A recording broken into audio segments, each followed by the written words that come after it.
नमस्कार, मी वसुंधरा जाधव आणि तुमच्या सर्वांचं जाहिरात कला या चॅनलवरती स्वागत आहे.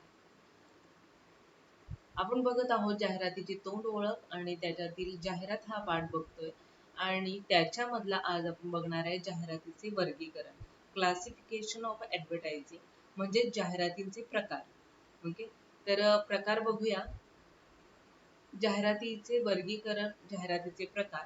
जाहिरातीचे प्रकार हे 3 प्रकारे पाडले जातात.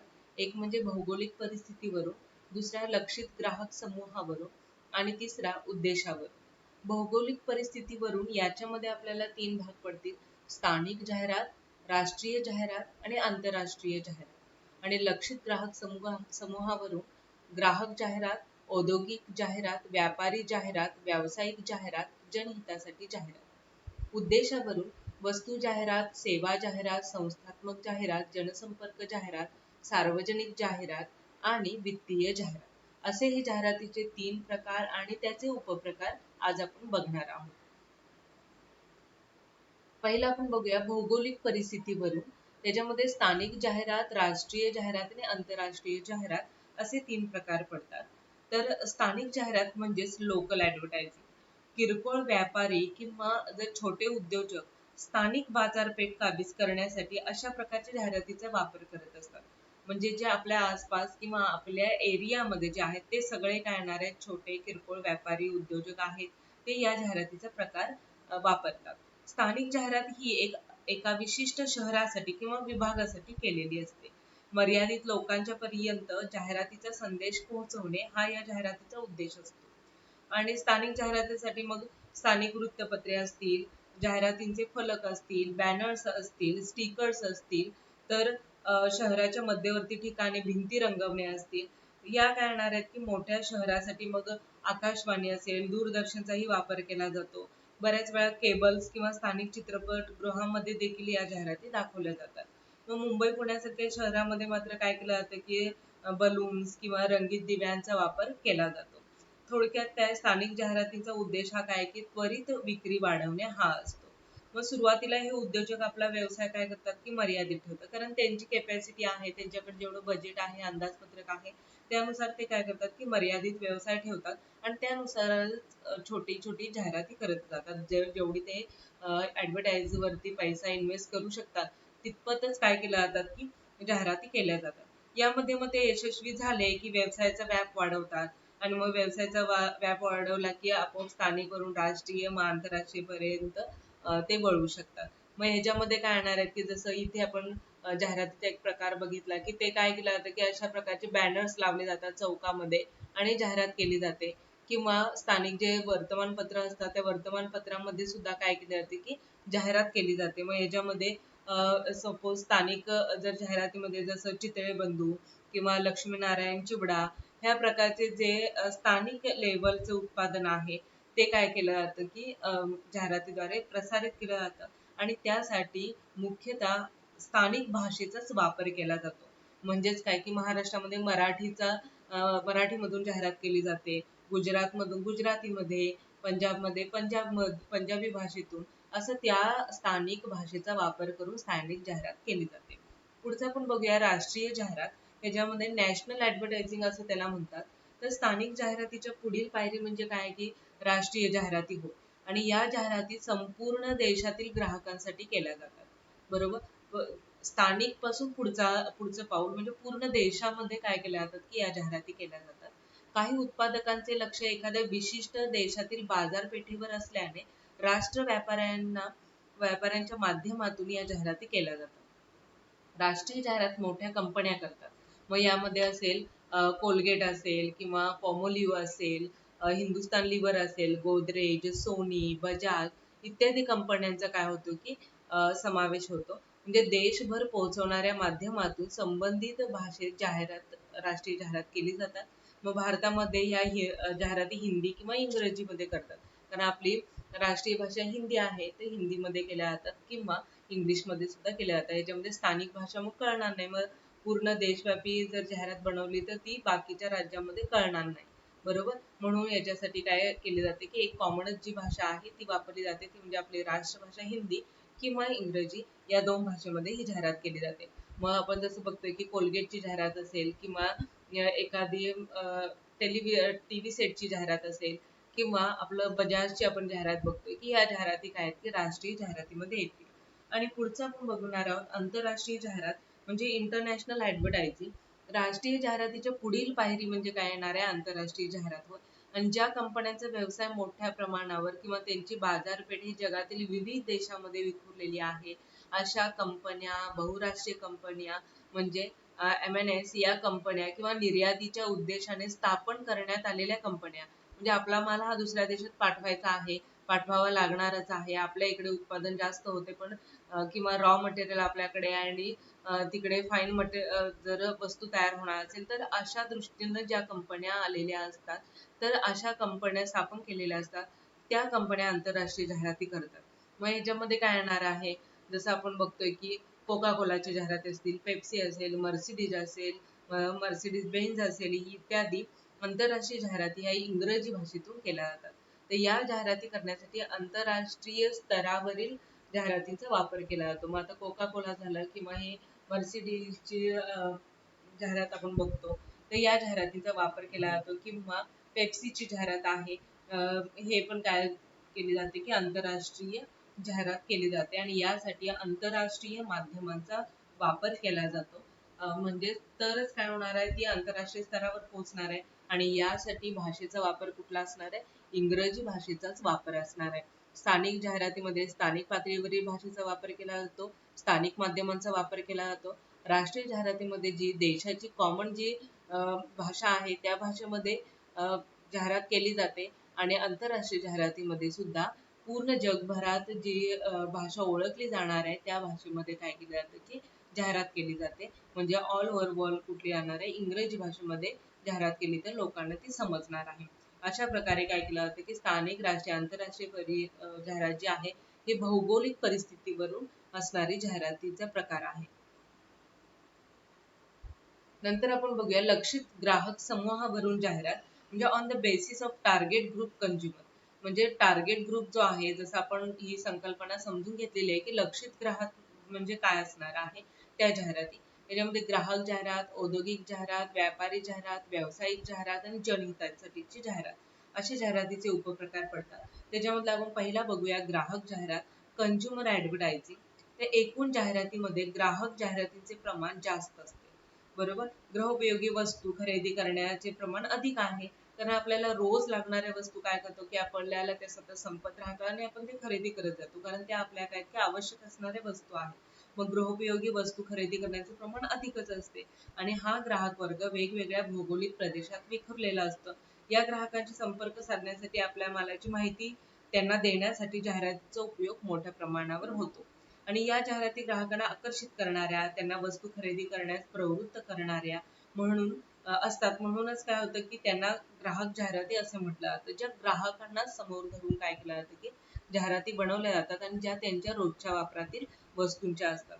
मग ग्राहक जाहिराती विक्री वाढवण्यासाठी केल्या जातात. मग त्यामध्ये किराणा माल असेल, कॉस्मेटिक असेल, कपडे असतील, इतर ग्राहक उपयोगी वस्तूंचा समावेश त्याच्यामध्ये असू शकतो.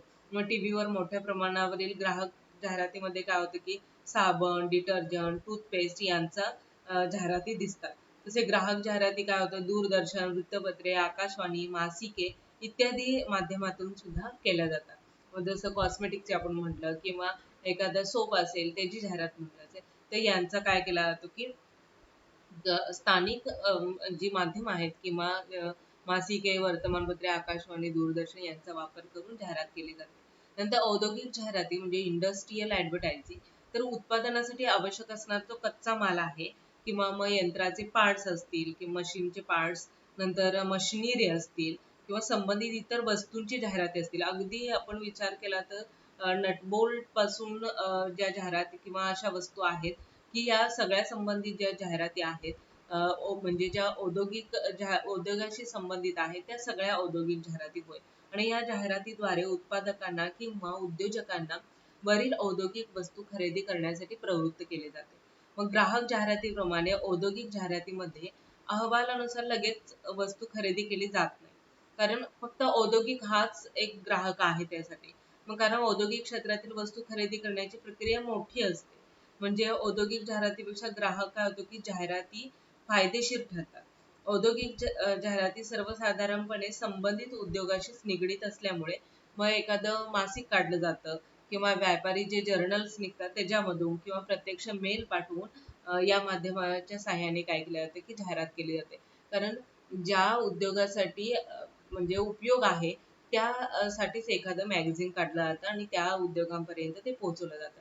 मग ह्याच्यामध्ये आपण मशीनचे पार्ट्स बघितले की त्याची जाहिरात असेल, मग डायरेक्ट मार्केटिंग असेल, तर ह्या सगळ्या काय आहेत की जाहिरातींचे प्रकार आहेत. आता इथं अंबुजा हे सिमेंटची जाहिरात आहे, ही सुद्धा उद्योगासाठी आहे. तर तशा प्रकारचे काय केल्या जातात की जाहिराती या केल्या जातात. नंतर व्यापारी जाहिरात म्हणजे ट्रेडिंग ऍडव्हर्टायझिंग. व्यापारी प्रक्रियेमध्ये गुंतलेल्या लोकांसाठी व्यापारी जाहिरात केली जातात. मग वितरण साखळीतील म्हणजे चॅनल ऑफ डिस्ट्रीब्युशन आहे, वितरण करत जातो बरोबर वस्तूंचं, तर लोकांना आकर्षित करण्यासाठी म्हणजे जे मध्यस्थ असणार आहेत ते त्या व्यापारी जाहिराती त्यांच्यासाठी केल्या जातात. मग वस्तू व सेवा यांच्या वितरणामध्ये म्हणजे लोकांपर्यंत ते जाण्यापर्यंत जे मध्यस्थ म्हणजे घाऊक व्यापारी असतील, किरकोळ व्यापारी असतील, फिरते विक्रेते असतील, इतर की जे वितरणाच्या साखळीमध्ये कार्यरत असतात. उत्पादकाने उत्पादित केलेली एखादी नवीन वस्तू असेल त्याची माहिती असेल, कमिशन असेल, वितरणाच्या इतर गोष्टी असतील, ही इत्यादी माहिती काय केली जाते की व्यापारी जाहिरातीद्वारे केली जाते. याचा उद्देश मध्यस्थांना आकर्षित करणे हाच असतो. मग व्यापारी जाहिराती व्यापारी मासिके, जर्नल्स यामधून दिल्या जातात. कारण काय की आपल्याला डायरेक्ट फॅक्टरी मधून तरी येणार नाही. मग ते काय होणार की हळूहळू आपल्यापर्यंत येईपर्यंत बरीच वितरकांची साखळी असते. मग त्या वितरकांना पण अट्रॅक्ट केलं पाहिजे, म्हणून मग काय केलं जाते की यांसाठी विविध मासिक जर्नल्स मधून जाहिराती केल्या जातात. मग ते आपल्यापर्यंत ती वस्तू पोहोचू शकते बरोबर. तर याच्यामध्ये व्यापारी जाहिरात आपण जर बघितली, डायरेक्ट मार्केटिंग जी प्रक्रिया आहे की त्याच्याद्वारे सुद्धा वस्तूंची माहिती दिली जाते. नंतर पुढचं जे आहे त्याच्यामध्ये व्यावसायिक जाहिराती प्रोफेशनल ऍडव्हर्टायझिंग. याच्यामध्ये काय येणार आहेत की व्यावसायिक लोकांमध्ये डॉक्टर, वकील, चार्टर्ड अकाउंट म्हणजे CA, कंपनी सेक्रेटरी असतील किंवा इंजिनियर्स असतील, इत्यादींचा समावेश होतो. म्हणजे बाजारपेठेत अशा काही वस्तू असतात की ज्या फक्त वरील ह्या जे सगळे आपण तज्ञ लोक बघितली, डॉक्टर, इंजिनियर, CA असतील, तर हे जे लोक आहेत ते या तज्ञ व्यक्तींच्या सल्ल्यावरूनच ग्राहकांना काय केलं जातं की विकत घ्यावे लागतात. मग डॉक्टरांच्या सल्ल्यानुसार औषधं असतील, इंजिनियरच्या सल्ल्यानुसार बांधकामाचं साहित्य असेल किंवा कायद्याची पुस्तके इत्यादी असतील, अशा जाहिरात तयार करण्यापूर्वी तज्ञ व व्यावसायिक व्यक्तींचा सल्ला घेतला जातो. अनेकदा या व्यक्तींना जाहिरातीमध्ये वस्तूंची देवाणघेवाण करताना सुद्धा दाखवलं जातं. आपण जाहिराती बघतो बघा की डॉक्टर्स रेकमेंडेड दॅट किंवा इंजिनियर की पसंत, असं आपण जाहिरात बघतो की जेणेकरून त्या डॉक्टरनी किंवा त्या इंजिनियरनी सांगितलंय म्हणून त्या क्षेत्रात काम करणारे ते जे उद्योजक आहेत, व्यावसायिक आहेत, ते काय करणार आहेत की तोच माल विकत घेणार आहे. जसं आपण एखादी प्युरिफायरची जर जाहिरात बघितलं तर डॉक्टर रेकमेंडेड दॅट अशी जाहिरात ती केली जाते. म्हणजे ही झाली व्यावसायिक जाहिरात. नंतर जनहितासाठीची जाहिरात बघूया, पब्लिक वेलफेअर ऍडव्हर्टायझिंग. अशा प्रकारच्या जाहिराती या जनहितासाठी केल्या जातात आणि या जाहिरातींचा उद्देश काय असतो, विक्रय वृद्धी हा नसून समाज जागृती, समाज कल्याण हा असतो. लोकांचं हित हाच काय की या जाहिराती पाठीमागे उद्देश असतो. मग म्हणून या जाहिरातींना जनहितासाठीच्या जाहिराती असं म्हणतात. यामध्ये विविध प्रकारच्या धोक्याचे इशारे, समाज उपयोगी माहिती, शिक्षण विषयक माहिती इत्यादींचा समावेश होतो. तर अशा प्रकारच्या जाहिराती ज्या आहेत त्या शासनाच्या किंवा विविध सामाजिक संस्था देत असतात बरोबर. शासनाकडून पण एक सेवा येत असतात, सामाजिक संस्था पण आहेत त्या पण कार्य करतात. तर या जाहिराती वर्तमानपत्र असेल, आकाशवाणी असेल, दूरदर्शन असेल इत्यादी माध्यमातून काय केले जाते, प्रसारित केल्या जातात. मग या जनहिताच्या जाहिराती कुठल्या असतील, मग आपण बघतो की सिगारेट जे आहे ते तुमच्या आरोग्यास हानिकारक आहे अशा प्रकारची जाहिरात असेल. तर बाल कामगारांच्या वरती असेल, ही गव्हर्नमेंट कडून येणारी जाहिरात आहे, लेबर अँड वेलफेअर डिपार्टमेंट कडून ही जाहिरात आहे. तर अशा प्रकारच्या काय होतात की जाहिराती असतात. मग मुलांना काम न लावणे किंवा त्यांना कष्टाची कामं न लावणे, त्यांना शाळेत जाणं गरजेचं आहे, अशा प्रकारची काय केल्या जाते की जनहितासाठी या जाहिराती केलेल्या असतात, ज्या आपल्याला आकाशवाणी, दूरदर्शन या तसेच वर्तमानपत्र यातून त्या काय होतात की बघायला मिळतात. तर अशा प्रकारे आता आपण बघितलं की लक्षित ग्राहक समूहावरून जाहिराती, मग ग्राहक जाहिरात, औद्योगिक जाहिरात, व्यापारी जाहिरात, व्यावसायिक जाहिरात आणि जनहितासाठीची जाहिरात. पुढचं आपण बघणार आहे ते म्हणजे उद्देशावरून जाहिरात, on the basis of purpose. ते पर्पज वरून काय होणार आहे की कुठल्या जाहिराती येतात, तर मग वस्तू जाहिरात, सेवा जाहिराती, संस्थात्मक जाहिरात, जनसंपर्क जाहिरात आणि वित्तीय जाहिरात. मग वस्तू जाहिराती, प्रोडक्ट ऍडव्हर्टायझिंग.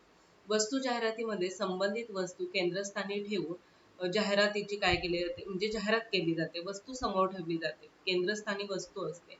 अपेक्षित ग्राहकांपर्यंत वस्तूची सर्व माहिती पोहोचवण्याचं काम केलं जातं. वस्तू ग्राहकांच्या मध्ये प्रसिद्ध करणे हा उद्देश वस्तू जाहिरातीचा असतो. मग जाहिरातीमध्ये वस्तूचा योग्य उपयोग दाखवून वस्तू ग्राहकांच्या स्मरणात दीर्घकाळ राहण्यासाठी अवश्य उपाय केले जातात. या सर्व प्रयत्नाबरोबरच इतर गोष्टींचाही उल्लेख तितकाच महत्त्वाचा ठरतो. मग याच्यामध्ये काय येणार, विक्री उत्तर सेवा, वस्तूची हमी इत्यादी सवलती किंवा सवलती इत्यादी या सगळ्याचा भाग काय येतो की जाहिरातीमध्ये येतो.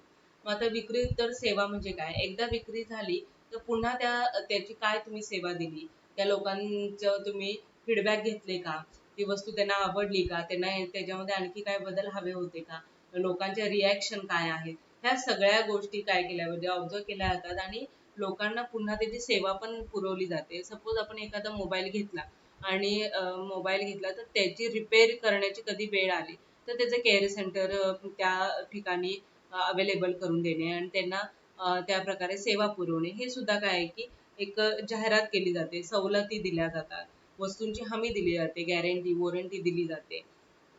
तर हे सर्व काय येणार आहे की याच्यामध्ये येईल. थोडक्यात काय की वस्तू जाहिरातीमध्ये एका विशिष्ट वस्तूची जाहिरात केली जाते. मग त्यामुळे या जाहिरातीचं उद्दिष्ट विक्री वाढवणे हेच असते. वस्तूची जाहिरात करताना वस्तूचं आयुर्मान चक्र म्हणजे प्रोडक्ट लाईफ सायकल जे आहे ते कोणत्या स्थितीत आहे हे महत्वाचे ठरतं.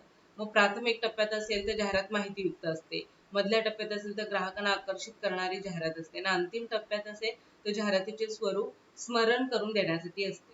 म्हणजे विपणन मिश्रातील चार पैकी पहिला जो प म्हणजेच काय की उत्पादित वस्तू आहे, प्रोडक्ट होय, आणि हा जाहिरात प्रक्रियेतील सर्वात महत्वाचा घटक आहे.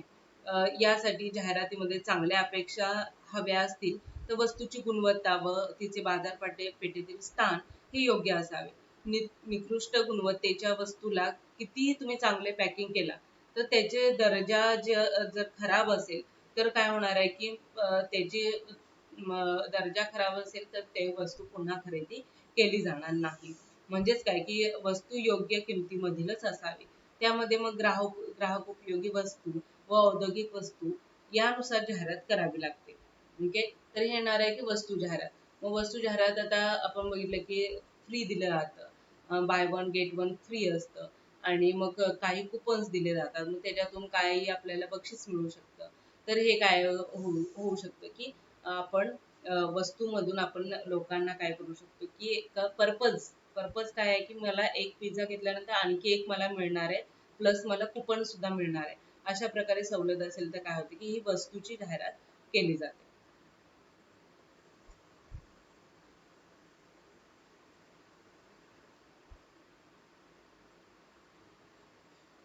ही वस्तूची जाहिरात केली जाते. म्हणजेच काय की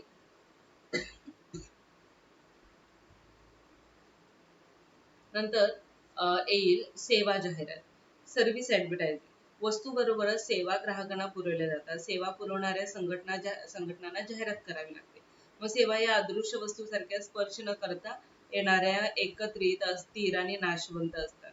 म्हणजेच काय की बँका असतील, विमा असेल, म्युच्युअल फंड असेल, विमान सेवा असेल, मोठे हॉटेल्स किंवा क्लब असतील, तर या संस्था आपल्या ग्राहकांना सेवा पुरवत असतात. भारतामध्ये मग रेल्वे वाहतूक, पोस्ट, दूरध्वनी आणि वीज इत्यादी सेवा ह्या सार्वजनिक क्षेत्रामार्फत पुरवल्या जातात आणि अशा प्रकारच्या सेवा पुरवणारे संस्था झपाट्याने वाढत आहेत. त्यांना त्यांच्या उद्योगामध्ये वाढ करण्यासाठी जाहिरातीचा मोठ्या प्रमाणावर आधार घ्यावा लागत आहे. कारण जाहिरातीशिवाय काय होणार नाही की अशा ज्या सेवा आहेत त्या लोकांच्या पर्यंत पोहोचल्या जाणार नाही. आता बँकेमध्ये एखादी नवीन स्कीम आली असेल तर ती लोकांपर्यंत कशी पोहोचणार आहे, तर जाहिरात केल्यावरच ती काय होणार आहे, लोकांपर्यंत पोहोचणार आहे. म्हणजेच काय येणार आहे की सेवा जाहिराती सेवांसाठी सुद्धा जाहिराती हा महत्वाचा भाग आहे. नंतर ग्राहकांना आकर्षित करण्यासाठी या संस्था काय करतात, प्रभावी व आकर्षित जाहिरातीत हसतमुख सेवा, तत्पर सेवा, वाजवी दर, परत उत्तम परिसर, आरामदायी सेवा इत्यादी गुणांवर भर देतात. कोणाला आरामदायी लाईफ आवडणार नाही, बरोबर ना? तर आरामदायी मस्त लाईफ असावं असं प्रत्येकाला वाटतं आणि प्रत्येक जण त्यासाठी धडपडत असतो. राईट. आणि मग त्यासाठी मग जर स्वप्न पूर्ण करायचे असतील, आरामदायी जीवन जगायचं असेल तर पैसाही महत्वाचा आहे. मग आपल्याला मिळणारा पैसा आणि मग आपल्याला चैन विलास किंवा आराम मिळावा यासाठी खरेदी करणाऱ्या वस्तू यासाठी आपल्याला खूप कॉम्प्रोमाइज करावं लागतं. मग वाजवी दर जर असेल तर काय होणार आहे, योग्य किंमत असेल तर आपण सगळे लोक काय होते की आरामदायी जीवन जगू शकतील. ह्या सगळ्या सेवा काय केल्या जातात, या गुणांवरती भर दिला जातो. मग वाजवी दराच्या अगदी अलीकडचं उदाहरण जर बघायचं झालं तर एप्रिल 2004 मध्ये जगातील सर्व विमान कंपन्यांनी काय केलं, प्रवासी खर्चामध्ये 25 ते 30% पर्यंत कपात केली. बरोबर. म्हणजे एअर इंडियाने पण जवळपास 30% काय केले होते की कपात केली होती. मुंबई दिल्ली राजधानी एक्सप्रेसने रेल्वेने जाण्याच्या खर्चात जर विमान प्रवास होत असेल तर राजधानी एक्सप्रेसचे ग्राहक आपोआप एअर इंडियाकडे वळणार आहेत आणि ते वळतील. हे सर्व काम एअर इंडियाची एक जाहिरात करते. तर अलीकडे काय आले की स्पर्धेला टिकण्यासाठी अनेक बँका तत्पर सेवा, संगणकीय सेवा, एक खिडकी योजना म्हणजे सिंगल विंडो सिस्टीम, एटीएम असेल तर म्हणजे ऑटोमॅटिक टेलर मशीन, एटीएम, तर इत्यादी गोष्टींचा काय होतं की जाहिराती देतात. सेवा पुरवणाऱ्या अनेक संस्थांवर सामाजिक जबाबदारी सुद्धा असते. तर यामध्ये मोठ्या प्रमाणावर स्पर्धा निर्माण झालेली आहे. त्यामुळे या संस्था सुद्धा काय आले की मोठ्या प्रमाणावर जाहिराती करतात.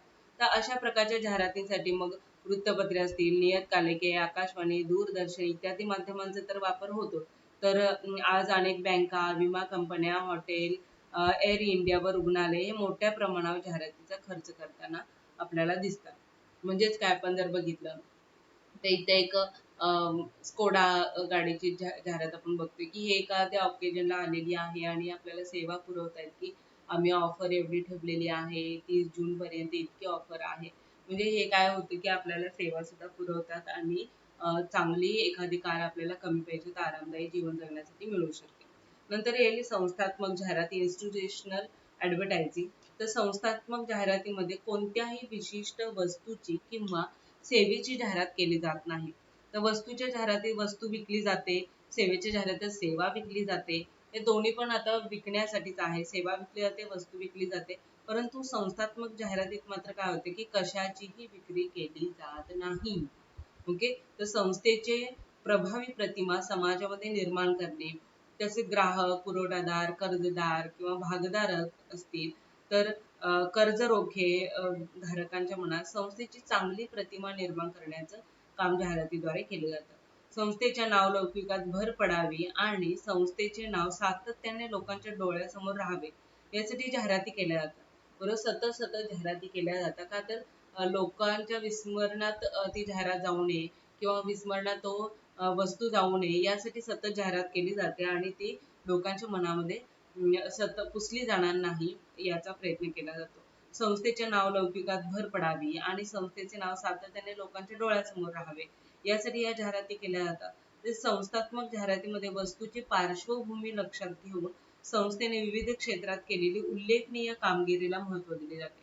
मग उदाहरणार्थ काय तर शैक्षणिक, सामाजिक, सांस्कृतिक असेल किंवा ग्रामीण विकास असेल, एकात्मता असेल, समाज कल्याण असेल, ते इत्यादी क्षेत्रातील संस्थेचे योगदान काय असते की जाहिरातीद्वारे माणसात किंवा आम जनतेपर्यंत पोहोचले जाते आणि जनतेच्या मनामध्ये संस्थेविषयी मग काय होते की आपुलकी निर्माण होते, विश्वास निर्माण होतो, आत्मीयता निर्माण होते.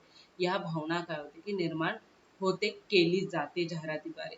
संस्थात्मक जाहिराती मग ज्या आहेत त्या वर्तमानपत्रे, मासिके, नियतकालिके, आकाशवाणी, दूरदर्शन इत्यादी माध्यमातून ते प्रसारित केल्या जातात.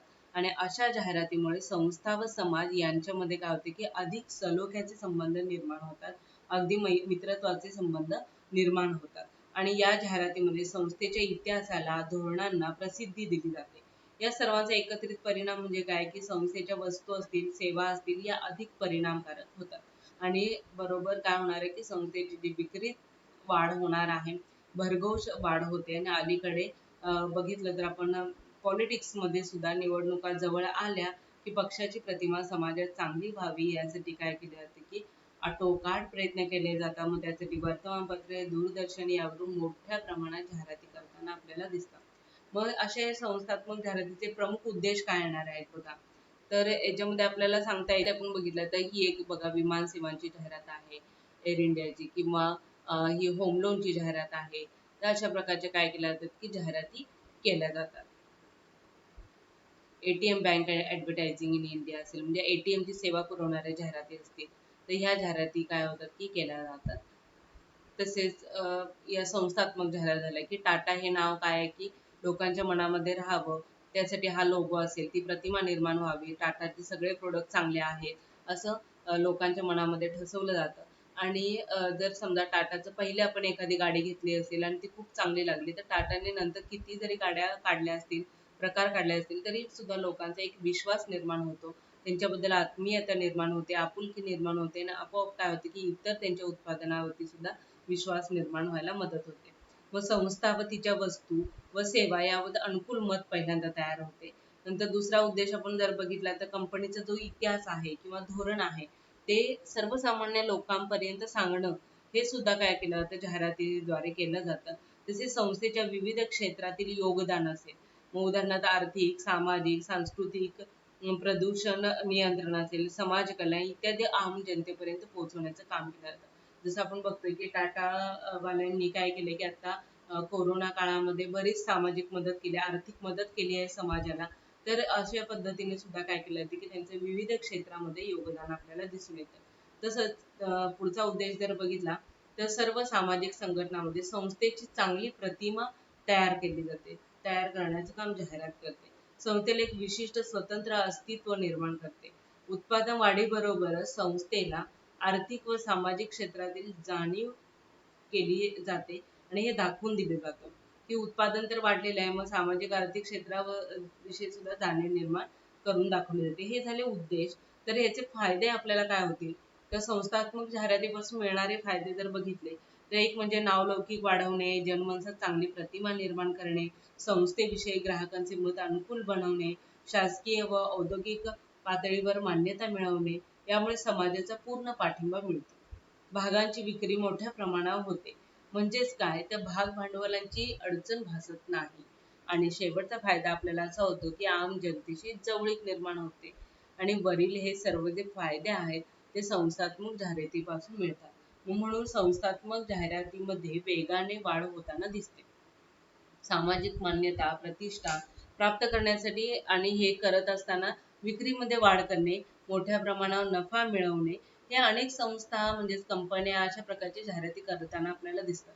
मग भारतामध्ये Tata group, then Mafatlal group, MRF, Bharatiya petroleum corporation, then L&T कंपन्या संस्थात्मक जाहिराती प्रसारित करण्यासाठी अग्रेसर आहेत. नंतरच आपण बघूया जनसंपर्क जाहिराती, पब्लिक रिलेशन ऍडव्हर्टायझिंग.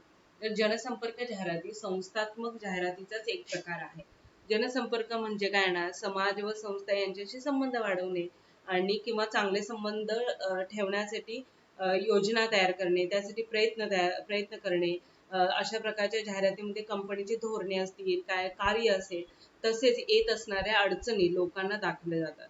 मग ज्या संस्था कृती पाहिजे पण वायफळ बडबड नको किंवा वायफळ टाइम जायला नको, या उक्तीप्रमाणे जाहिराती कमी व कामावर भर जास्त देतात आणि त्यांचा जनसंपर्क अधिक प्रभावी ठरतात. व मोठ्या प्रमाणावर भाग भांडवल बाजारातून गोळा करतात. कंपन्या काय करतात, जनसंपर्क जाहिरातीचे उद्देश खालील प्रमाणे मांडतायत बघू. तर मोठ्या प्रमाणावर भाग भांडवल बाजारातून गोळा करताना कंपन्या काय करतात, जनसंपर्कासाठी जाहिरात तयार करतात. मग ह्या कशा प्रकारे करतात, त्यांचा उद्देश काय आहे, तर एक म्हणजे काय येणार आहे की समाजातील विविध घटकांच्या मनातील शंका असतील, गैरसमज असेल, चुकीचा दृष्टिकोन असेल तर तो दूर करण्याचा प्रयत्न केला जातो. प्रभावी व्यावसायिक प्रतिमा तयार करण्याचा प्रयत्न केला जातो. बाजारपेठेमध्ये नावलौकिक व प्रसिद्धी मिळवणे हे काम केलं जातं. तसेच समाजातील विविध घटकांशी सलोख्याचे संबंध प्रस्थापित करणे, कंपनीच्या भविष्यातील नियोजनास समाज सहकार्य मिळवणे, ह्या सुद्धा गोष्टी काय केल्या जातात, जाहिरातीद्वारे केल्या जातात. जसे कंपनीच्या विविध कार्यक्रम जे असतील, मग प्रदूषण नियंत्रण, खेळ, क्रीडा व इतर याच्यामध्ये समाजाचे लक्ष काय केलं जातं की केंद्रित केलं जातं. आपण बघतो बघा की क्रिकेट आता सुरू आहेत, IPL सुरू आहे, तर IPL मध्ये अशा बऱ्याच आपण कंपन्या बघतोय की त्या जाहिराती करताना आपल्याला दिसतात. आणि अशा अनेक कंपन्या ज्या आहेत ग्राहकांच्या तक्रारींचे निवारण सुद्धा करत असतात. मग वृत्तपत्रातून, मासिकातून सुद्धा ते करतात किंवा डायरेक्ट ते ईमेल पण करून काय करू शकतात, शंकांचे निरसन करताना आपल्याला दिसतात. मग जसं एखाद्या क्रीडा राबवली जाते, जसं कबड्डी आहे, क्रिकेट आहे, हॉकी आहे, यासारख्या खेळामध्ये काय केलं जातं की स्पॉन्सर केलं जातं. मग या ज्या कंपन्या आहेत, संस्था आहेत, ते काय करतात की जनसंपर्क वाढवण्यासाठी म्हणा किंवा त्यांच्या फायद्यासाठी असेल, या जाहिराती काय करतात यामध्ये उतरताना दिसतात. मग आजच्या युगामध्ये कंपन्या समाजातील सर्व घटकांशी चांगले संबंध प्रस्थापित करण्याचा प्रयत्न करत असतात. मग सरकार, कामगार, ग्राहक, भागधारक व विक्रेते इत्यादी घटकांशी चांगले संबंध निर्माण करून जनमानसातील आपली प्रतिमा उंचावण्याचा प्रयत्न जाहिराती मार्फत केली जाते. देन जर आपण बघितलं टेल्को कंपनी जी राष्ट्रीय एकात्मता, इंधन बचत असेल, कुटुंब कल्याण असेल इत्यादी जनसंदेश देण्याच्या जाहिराती प्रसारित करत असते. तर अशा प्रकारे आम जनतेसाठी कंपनीची चांगली प्रतिमा तयार झाली की कंपनीच्या अडीअडचणीच्या वेळी म्हणजे संप असेल, मोठा अपघात असेल किंवा वाईट प्रसिद्धी असेल इत्यादी वेळी कंपनीची जनमानसातील जी प्रतिमा आहे ती उपयोगी पडताना दिसते. मग ह्या अशा जाहिराती प्रसारित करण्यामध्ये अग्रेसर आहे. ओके, तर हे झाले जाहिरातींचे आपण वेगळे वेगळे प्रकार बघितले की संस्थात्मक जाहिराती कशा असतात. ओके, तर ह्या जनसंपर्क जाहिरातीच आपण बघतोय की जनसंपर्क कसा वाढवला जातो. मग लोकांशी भेटणे असेल, अनाउन्समेंट असेल या किंवा मेसेज करणे ह्या जाहिराती असतील. मग जनसंपर्काचे जे जाहिरातीचे प्रकार जर बघितले तर संस्थात्मक जाहिराती आहे, वकिली जाहिरात आहे म्हणजे ऍडव्होकेसी ऍडव्हर्टायझिंग, सार्वजनिक सेवा जाहिराती असतील, राजकीय जाहिराती असतील. तर या जाहिराती काय येतात की याच्यामध्ये येतात. म्हणजे सार्वजनिक सेवा जाहिरातीमध्ये काय येईल तर पब्लिक सर्व्हिस ऍडव्हर्टायझिंग. तर सामाजिक प्रश्न हाताळण्यासाठी समाजातील काय केले जाते की आर्थिक, सामाजिक व सांस्कृतिक प्रश्न घेऊन समाजात त्याची जाणीव निर्माण करण्यासाठी जाहिराती केली जातात. मग जाहिरातींना सार्वजनिक सामाजिक सेवा जाहिराती असे सुद्धा म्हणतात. व या जाहिराती सामाजिक जबाबदारीतून जाहिरात संस्था किंवा सरकारकडून प्रसारित केल्या जातात. उदाहरणार्थ राष्ट्रीय एकात्मता म्हण किंवा व्यसनमुक्ती म्हणा, रक्तदान असेल, अंधश्रद्धा निर्मूलन असेल इत्यादी सार्वजनिक सेवा असतील, जाहिरात बँका असेल, विमा असेल, इतर सेवा पुरवणाऱ्या संस्थावरही असू शकतात. तर सार्वजनिक सेवा जाहिराती तयार करताना विशेषतः काळजी घेणे आवश्यक आहे. तर अशा प्रकारच्या जाहिरात तयार करताना काही मुद्दे जर लक्षात ठेवले तर काय होणार, संदेश एकेरी असावा, सिंगल माइंडेड. संदेश नाट्यमय पण असावा म्हणजे एखाद्या नाट्य स्वरूपात सुद्धा मांडलेला असावा आणि संदेश शक्यतो लहान आणि बोलका असावा. तर सार्वजनिक सेवा जाहिराती या सामाजिक दृष्ट्या अधिक महत्त्वाच्या आपल्याला दिसून येतात. व या जाहिराती अव्यापारी स्वरूपाच्या असतात म्हणजे या जाहिरातीद्वारे विक्रय वृद्धीसाठी प्रयत्न केलेले नसतात. तर या जाहिरातींचा महत्त्वाचा उद्देश सार्वजनिक सेवा पुरवणे असतो. अनेक खाजगी सरकारी क्षेत्रातील जर कंपन्या आपण बघितल्या तर या समाजासाठी जाहिरात करताना दिसतात. मग जाहिराती कुष्ठरोग निवारण असेल, सुरक्षित ड्रायव्हिंग असेल, एड्स असेल, प्रदूषण नियंत्रण व स्मोकिंग इत्यादी विषयी सुद्धा काय केलं जातं की जाहिराती या केल्या जातात आणि लोकांशी जनसंपर्क सुद्धा वाढवला जातो. आणखी आपल्याला जनसंपर्क जाहिरात बघितली तर पोलिओ बूथची जर आपण जाहिरात बघितली ती सुद्धा काय आहे की एक सेवा पुरवणारी जाहिरात आहे. जनसंपर्क केला जातो, जनहितासाठी जाहिरात केली जाते. नंतर आपण बघूया वित्तीय जाहिरात, फायनान्शियल ऍडव्हर्टायझिंग. तर वित्तीय जाहिरात या वित्तीय घटक म्हणजेच भागांची विक्री, कर्ज रोख्यांची विक्री, सार्वजनिक ठेवी, बँकांचे किंवा इतर वित्तीय संस्थांचे कर्ज असतील यासाठी या जाहिरात केल्या जातात. वित्तीय जाहिराती कंपन्या ज्या आहेत, बँका असतील, वित्तीय संस्था असतील ते हे जाहिरात करत असतात. तर अशा प्रकारच्या ज्या जाहिराती आहेत त्या रोजच्या वर्तमानपत्र असेल, मासिक असतील यातून आपण बघत असतो, वाचत असतो. म्हणजेच काय येणार की वित्तीय जाहिरात जर बघितले तर जाहिरातींचे प्रमाण काय होते की मोठ्या प्रमाणात वाढले आहे. अगदी स्थानिक पातळीवर विचार केल्यास लहान लहान पतसंस्था सुद्धा जाहिरातीद्वारे लोकांना कर्ज पुरवठा, ठेवी इत्यादी विषय आकर्षित करताना दिसत असतात. मग युनिट ट्रस्ट ऑफ इंडिया, भारतीय औद्योगिक विकास बँक म्हणजे IDBI, विमा कंपन्या व ICICI बँक, तसेच खाजगी व सार्वजनिक क्षेत्रातील वित्तीय संस्था या आपल्या कार्याचा मोठ्या प्रमाणावर जाहिरात करत असतात. आपण बघत असतो अशा जाहिराती. देन उद्योगधंद्यांना तसेच वैयक्तिक सुद्धा अर्थपुरवठा करतात. नवीन सुरू होणाऱ्या कंपन्या प्रभावी व आकर्षक जाहिरातीद्वारे आम जनतेने भागांची खरेदी करावी म्हणून प्रयत्न करत असतात. व वित्तीय जाहिराती या प्रभावी आकर्षक तयार कराव्या लागतात. अनेक कंपन्यांनी वित्तीय जाहिरात विभागच सुरू केलेला आहे. म्हणजे जाहिरातीच्या क्षेत्रातील सर्वोच्च स्थान असणारी जाहिरात म्हणून वित्तीय जाहिरातीचा उल्लेख केला जातो. ऑब्विसली जिथे वित्त आहे ती उच्चच असणार आहे, बरोबर ना. देन भारतात दरवर्षी सर्वसाधारणपणे जवळपास 300 कोटी रुपये फक्त वित्तीय जाहिरात करण्यासाठी खर्च केले जातात.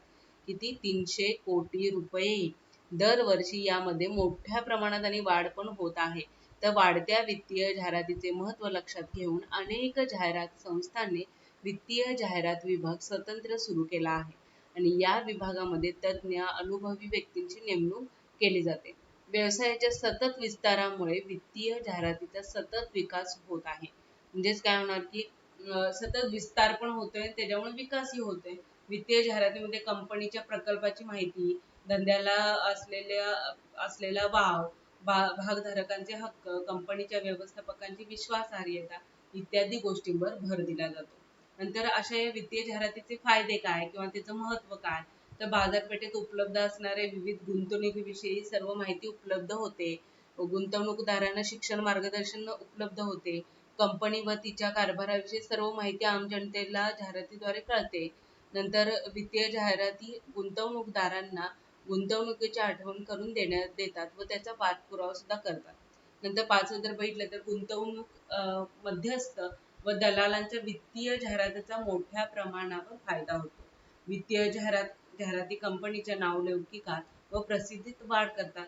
आर्थिक व औद्योगिक वाढ होण्यास वित्तीय जाहिरात अप्रत्यक्षपणे मदत करत असते. अशा प्रकारे हे सगळे जे जाहिरातीचे प्रकार आहेत, उद्देश आहे काहीतरी त्याच्या पाठीमागे उद्देश आहे की एक वस्तू खरेदी केली जावी, सेवा लोकांना मिळावी, संस्था च्या कार्याविषयी माहिती मिळावी, जनसंपर्क वाढावा, वित्त मिळावं किंवा वित्त लोकांना जी काही पैसा जो आहे तो वाचावा.